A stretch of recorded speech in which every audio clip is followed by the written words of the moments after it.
Good morning, everybody. This is Christy. I am the Intimate Warrior. I thank you so much for stopping by, and as always, I send you love. So I have a few minutes here, or a little bit anyway, to spend some time with you guys. And that's what I'm going to do before I head on out to have lunch with my mother. Today is March the 20th, and I know I'm not uploading a video every single day, but bear with me. As I, of course, learn to get back into my groove, everything is going to make sense one of these days for you guys, I hope, if things haven't already made sense. The bottom line, the message for you guys is to always look within yourself. The purpose of who we are trying to become is the removal of our suffering. Our purpose on earth is to remove our suffering. And that connects us to the truth of who we are because of the great work that we are performing. So yesterday I received news that my dad passed away. So this is really fresh for me. I haven't seen my dad in at least 15 years when my middle sister passed away. And that was the first time that I had seen him in 15 years from then. So it's been about 31 years anyway since I've seen him. Or you get what I'm saying. It's been that long since he has divorced my mom. And for some reason, there was a disconnection there. He thought I was mad, whatever it was. And yeah, I thought he didn't love me because he chose to leave me here. And that was my dad's words, because I asked him if I could go with him. And he said no, that my mom needed me the most. So anyway, but before I continue with my lesson in my dad's passing, I want to update you on how my marriage has been. It's been a beautiful flow. There's been such a release within at least myself, well, within both of us. I can see it, I can feel it, I know he can feel it, where we have just allowed ourselves to be a part of each other, but not possessed by each other. That's the difference. Loving people without possessions, or loving things without possessing. And if I don't have time in today's video, I will talk more about that, because it works with every single thing in our lives. Possessing things, owning things that we have greater attachment to, becomes a possession, that in a negative form of attachment. So my relationship with my husband has definitely become more lighter. And I see that. And every single day, something is transformed within myself. I have had a few days here and there where I've woken up a little bit kind of out of body. All that stuff is normal. We will have glimpses of who we truly are. So those are times when we probably feel really great all together, or for the most part together, and really centered within ourselves, really centered within the heart. And we're learning really quickly. We understand swiftly. It seems really easy in a flow state, but then you're going to come back in the next day, and it might last for more than a day or two.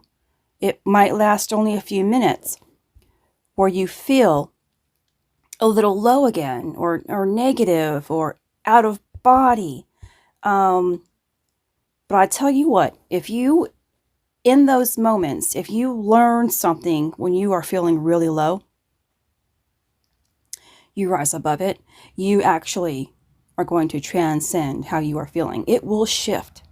So the quicker that you are can see something when you are really, really low, the quicker that you are going to shift out of a lower state of mind and being. So, okay, let's see. With my dad, I know he's been sick here for a while, dealing with cancer that moved into his bones, which of course traveled into the bloodstreams and every single thing else there. So, but when I spoke with Karen, my dad's wife, I guess that's my stepmother, she expressed that last week, Wednesday, he was ready to come home and he was actually supposed to be released the day of his passing. And she told me that the day before my dad passed, he was baptized.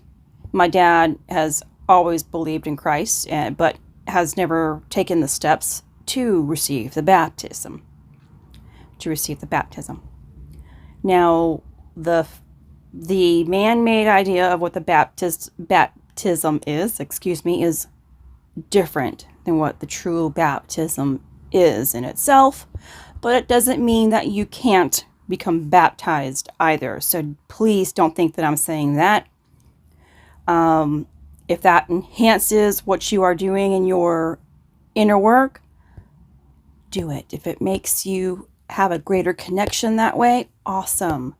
But to do it just because, society says to do so, and the reasons why society says it is what it is, you have to ask yourself what you're really doing. Because how many times are people baptized and say they have been baptized but still are living a life in sin, going against the Spirit, that is.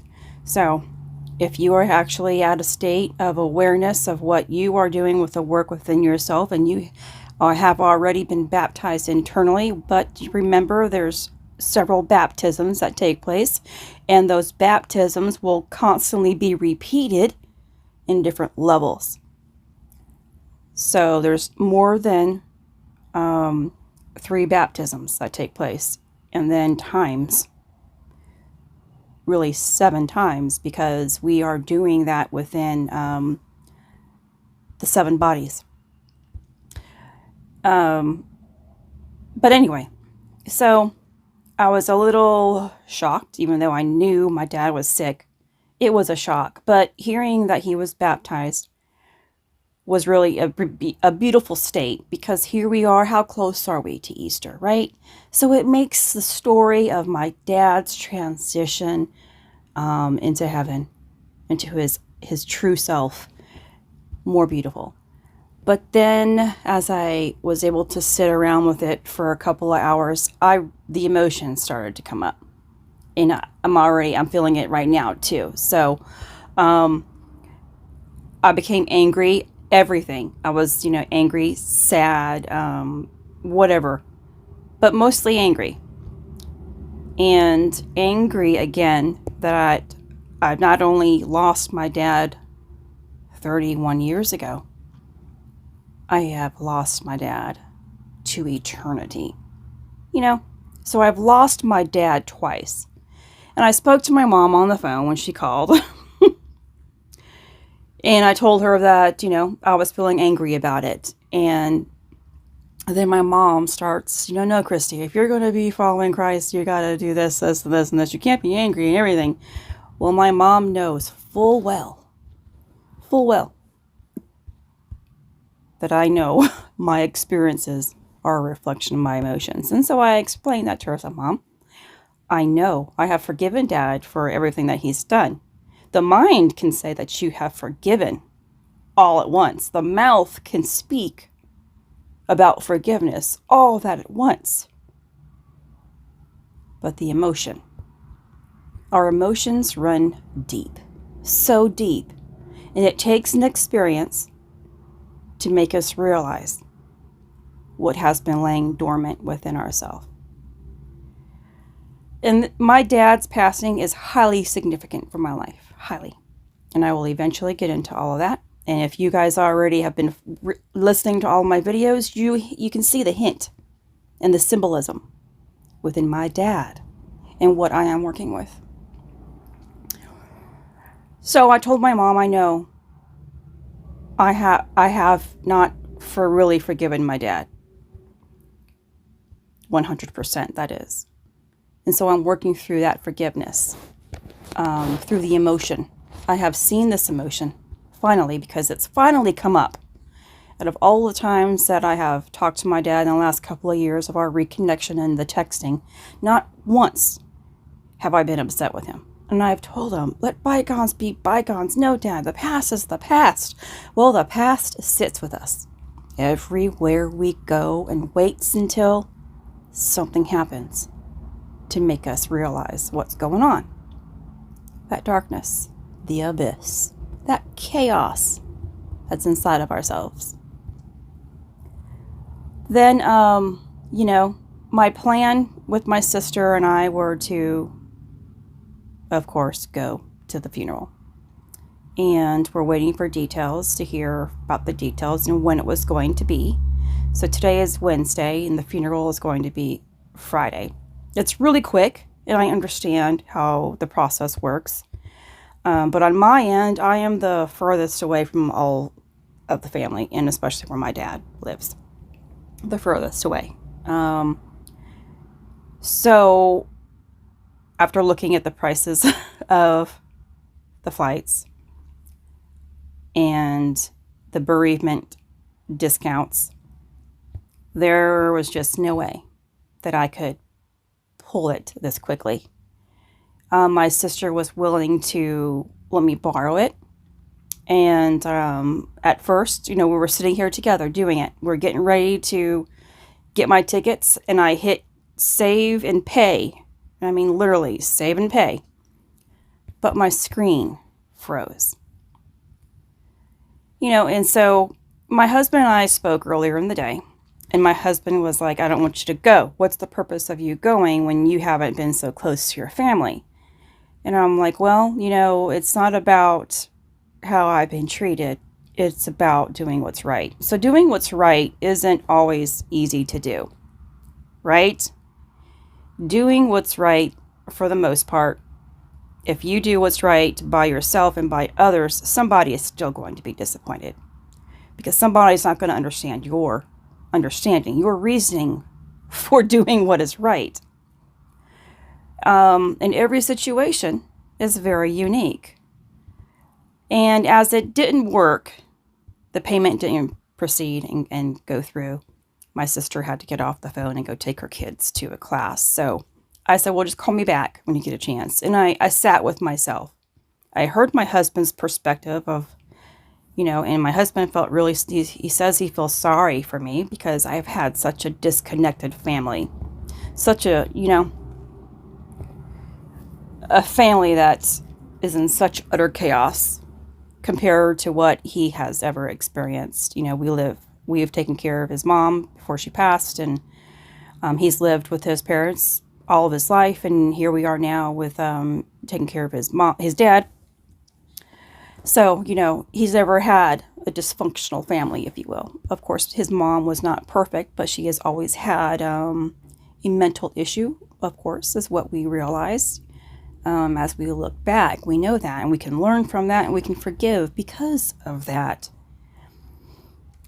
So he was pushing me to or encouraging me not to go for how bad my family life has been. And I was like, well, please don't do that to me. Don't say that stuff to me. But I understand what you're talking about. And it was still expressed in a neutral tone.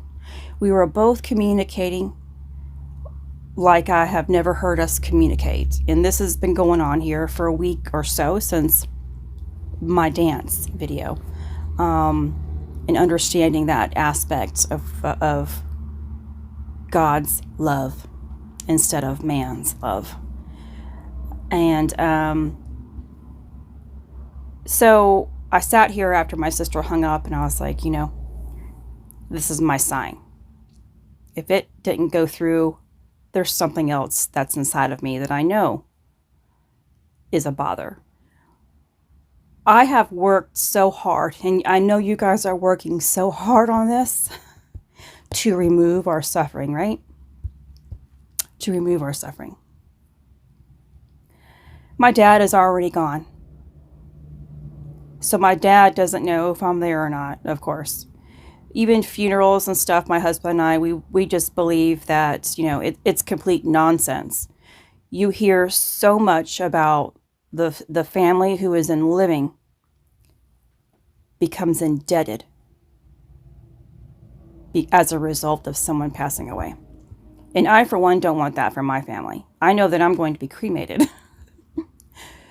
because I don't want my family to have the cost of what the funeral costs are. And also having people traveling to get to your funeral, the reception, all of that stuff is the viewing, I don't see it as valuable to anyone's life.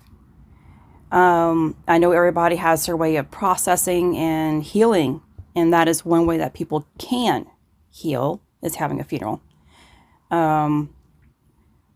But people will do just about anything to get to a funeral, but they will do about nothing when you are living.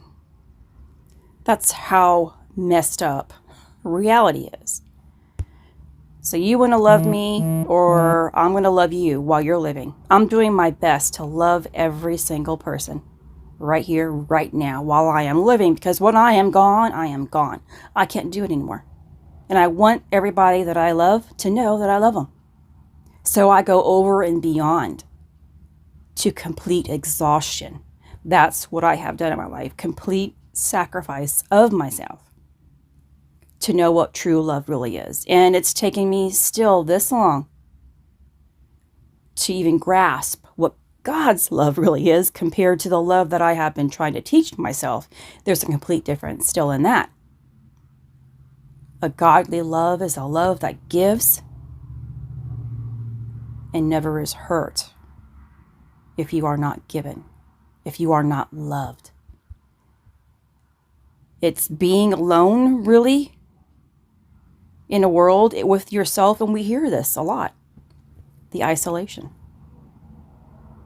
And it goes deeper beyond the isolation that you are experiencing now.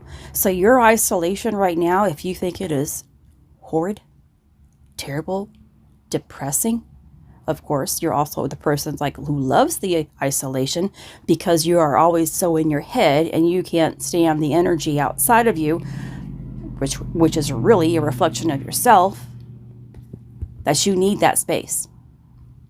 So it's the best of both worlds. You hate it and you love it. It's a love-hate relationship. Yet when you get to such a higher level of understanding, and these are steps, you have so many levels in every single section of understanding what love is and what it's about. That isolation is going to become a power.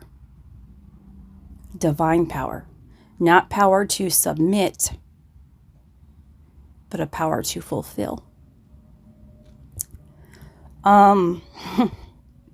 So back to when my sister called me back, I said, okay, let's talk the truth here, okay? And I was already getting into tears like I am now. And it's not about the issue at hand. It's about telling the truth. The truth really hurts. It doesn't hurt the other person. The truth hurts yourself. And it doesn't hurt you in a bad way. It kills off the ego. The ego wants you to suffer at all cost, but gives you an illusion and makes it look like it's the better situation. So from a human standpoint, it would be wise. It would be right of me to do whatever I had to do to get to the funeral, to be around the family, whatever it is, and be there for my sister especially, who is going. That would be what society says. My guidance, I have done everything. Not everything, because I'm not done yet. I have worked so hard to work my way out of suffering. I don't have the funds. It's about $1,200 for a ticket, okay? That $1,200 ticket is going to put me behind when I come back home. And of course, my sister said she would loan it to me. Even if she loaned it to me, now I am in debt. Do you hear that word, debt? In debt to somebody else now. Now my life is on somebody else's timetable. Which means, it's the form of saying it's still the buildup of karmic debt. Our finances are always going to be an issue in this reality. Our debt, financial debt. Time is going to become a debt in society. How are you using your time wisely to better yourself and to give selflessly to others? Time, the payment of our sins. The payment of our sins. So she was really willing. She even turned it around and said, no, I'll just give it to you. And I'm like, Tina, I am so grateful for you even suggesting that. But our relationship is more valuable to me than that money. My relationship with you is more valuable than getting to a funeral when my dad is not there. Because she's living here and right now. If I accept this money and I can't pay you back in a timely fashion, what's that going to do with our sisterhood, our friendship? And we have a friendship now. It reminded me, though, of our past. You see? Our past, my sister and I had a past dealing with money. When my son was born, he was born premature. I missed lots of work staying home with him. I got my first apartment on my own, and I got behind on my bills because I missed work. I couldn't pay for the phone bill, $100 phone bill. And I knew I needed the phone because I didn't have cell phones back then, or they didn't. And because of how sick my son was, I needed to have an emergency phone, the phone. Well, I asked Tina for the $100, and her, of course, stipulation was that I would pay her back. I knew I could not pay her back then. I was in a million times worse shape than I am now as a single parent, a young single parent. And she told me no. So, okay, that was fine. But what I didn't realize after that moment was until before my sister Jackie passed away, she told me that she took the check. Tina did, in fact, send me the $100 for my bills and my phone bill, but she cashed it and used it. But she told Tina that I had done it, and Tina blamed me all of those, I guess it was like 10 years. I don't know. We didn't talk because of that. And so that has been an issue. And neither of us, of course, realized what took place. And I didn't tell Tina until, I guess it's 3 or 4 years ago. Tina has been kind of upset with me ever since. And that's actually been more than 10 years. So I was, 26 when I had my son. I guess he was about 3 maybe when I asked for assistance from my sister. A long time. I'm going to be 49 soon. So 20 plus years that I didn't have my older sister in my life because of $100. And so what would happen if I borrowed $1,200 and I could not? Life happens, things come up. I'm already in a budget. you know. But I've cleared out a lot of debt. I don't want to take on some other debt to make my life struggle. And even if she says, here, you can have it as a gift. I know when we talk on the phone, when we communicate, she's texting me that she's in stress. You know, Tito wants her to go to get a job now after being out of work for 20 plus years, taking care of the family. And now she has cancer herself, and he wants her to go get a job because he's anxious now about how are they going to pay for 4 kids in their college education. And what are they going to do after he retires? I hear her stress and anxiety. And what type of person would I be to take something from her? Now, it's either that she's not being truthful on her end, that, you know, she's really making something out of nothing and really does have plenty of money. And I know she is well off enough to be comfortable in her life. And I know she saves a lot, but that's their hard-earned money. That's theirs. And everybody has a certain amount of expectations of how life is supposed to play out and whatever. And we know, of course, that the education system takes a lot. So, anyway, I told her I don't want to put her through that. I don't want to make her anxious and stressed out about money. If I take it, what's that going to do? So, I am not going to my dad's funeral. And I'm okay with that. Emotionally, about that decision. And I know it was the greatest decision. It's very hard to not do what is expected to do or what's normal to do. But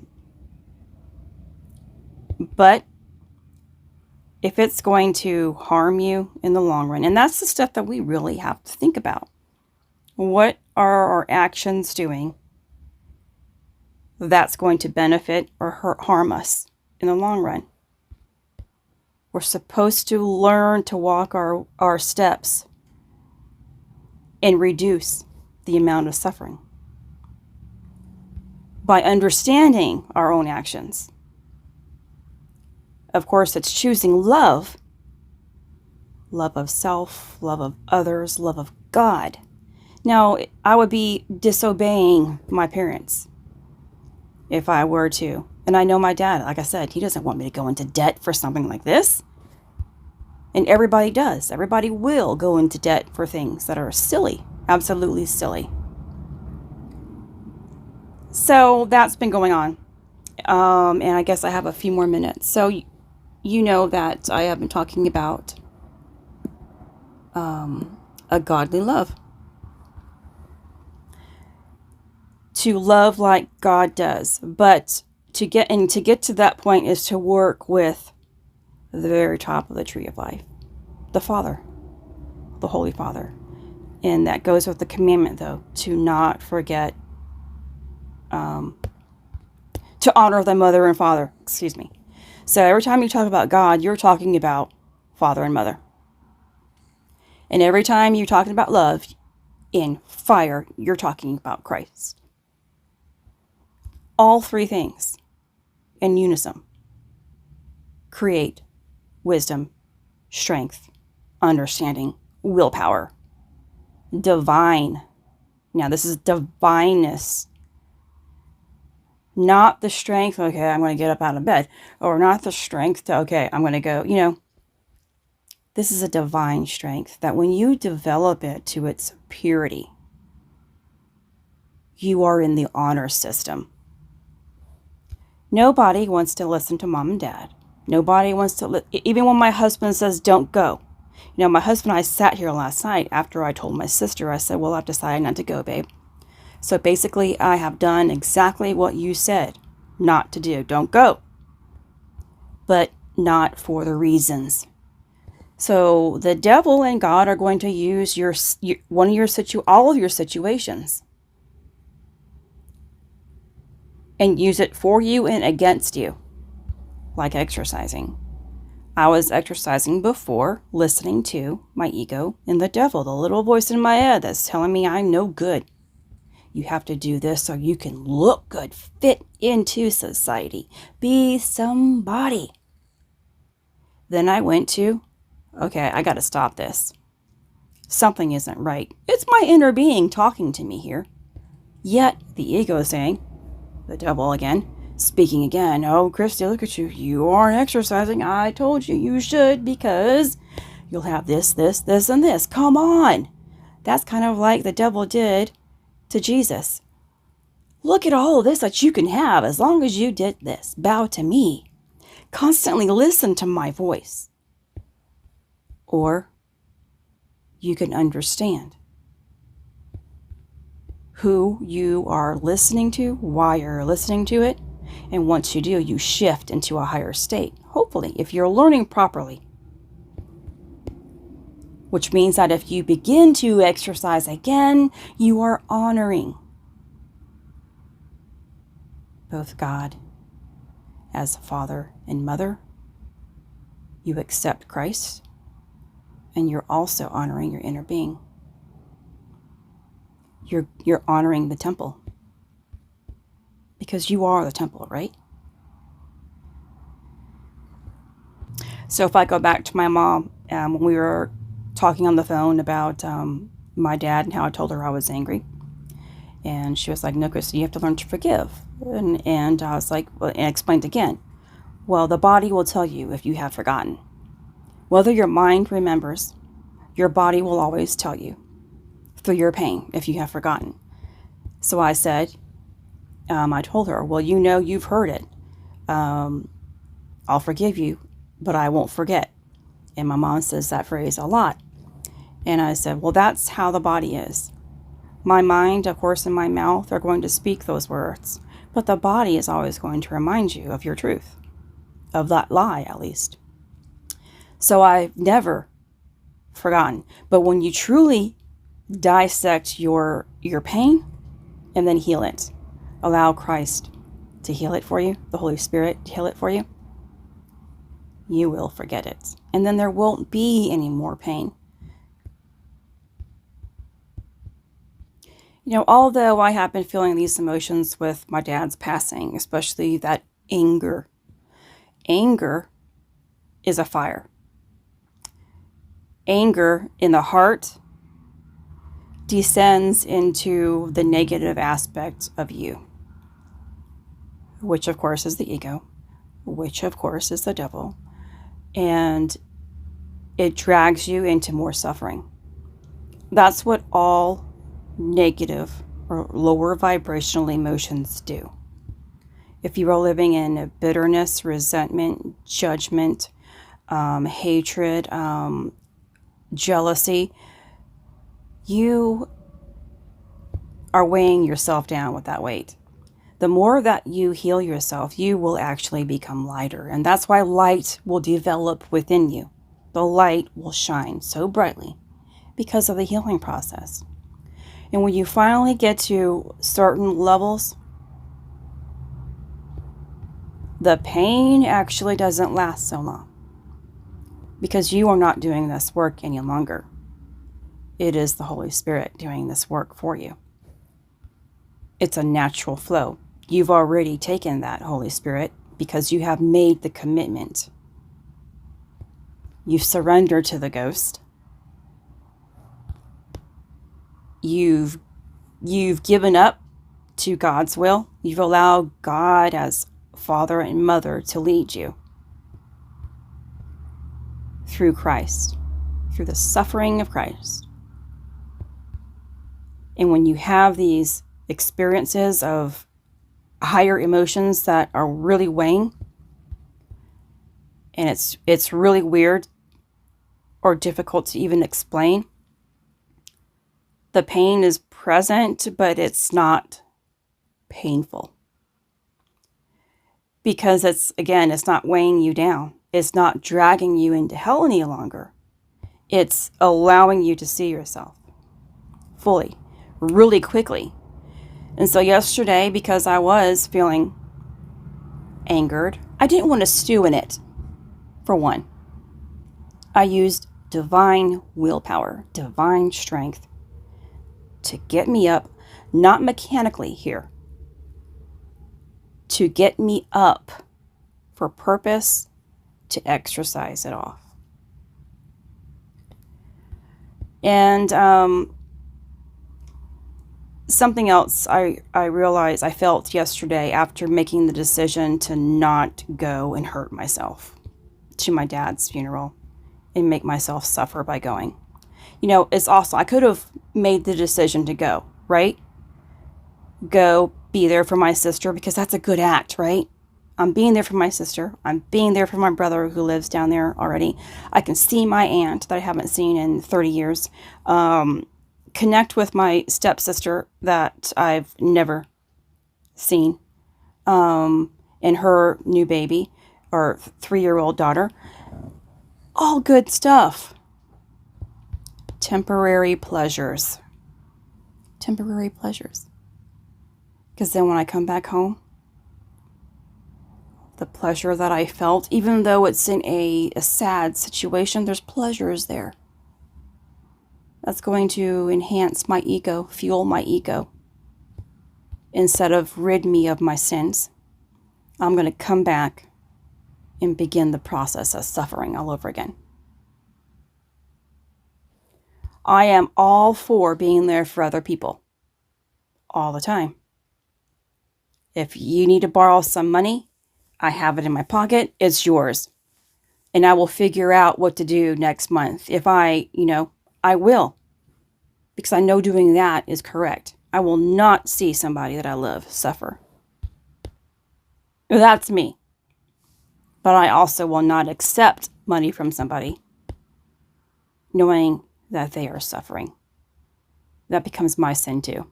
If I do that, I'm taking their sin and making it my own. 2 negatives in one. But I'm also, if I don't have it, I don't have it. That's just the way that it is. You wouldn't go get a loan for somebody to get them out of debt and then make yourself into debt. Especially if you are a person that just doesn't have the means to even make a payment to get yourself out of debt. That's just, not being very responsible. Responsibility hurts. Making the right decisions is difficult. So I noticed yesterday, after making that decision to not go, taking the harder route, the road less traveled, being the sheep of the family, if you will, or the dark sheep of the family, not traveling along where everybody else goes, I felt the heat traveling into my heart. It wasn't painful. It was noticeable, though. It was warm. It's again like a shock to the system. Every time we really do something that is an honoring of a higher aspect of ourself through love and honoring of others, we still have to love others, because that's a selfless love that we are learning.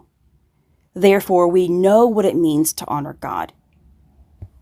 That's why we choose to honor God, to give back now to God. We end up receiving an upgrade. When you understand it, you receive it. And you move on to that next level. But you are still at that lower level, but you've already opened the door to that higher level of being. And then you're still learning. You're flipping back and forth, always in threes. So of course I wasn't meaning to make a video of this sort. I didn't expect my dad to pass, so that wasn't in my plans for today.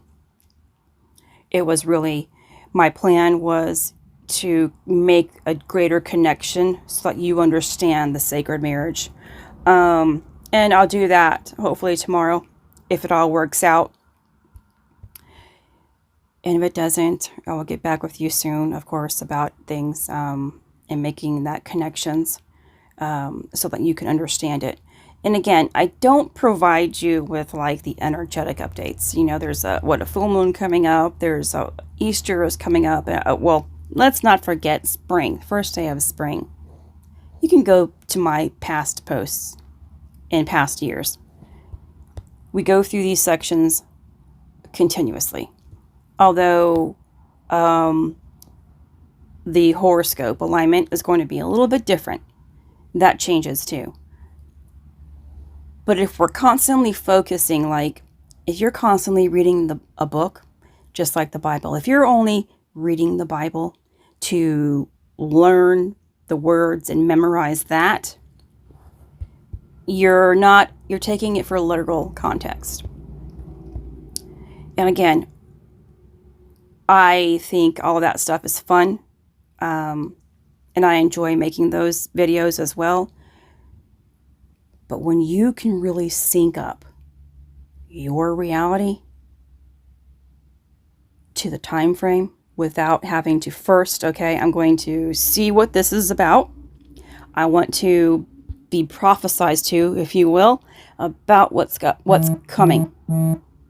And then I'm going to see what's happening. You're doing it backwards. It's kind of backwards.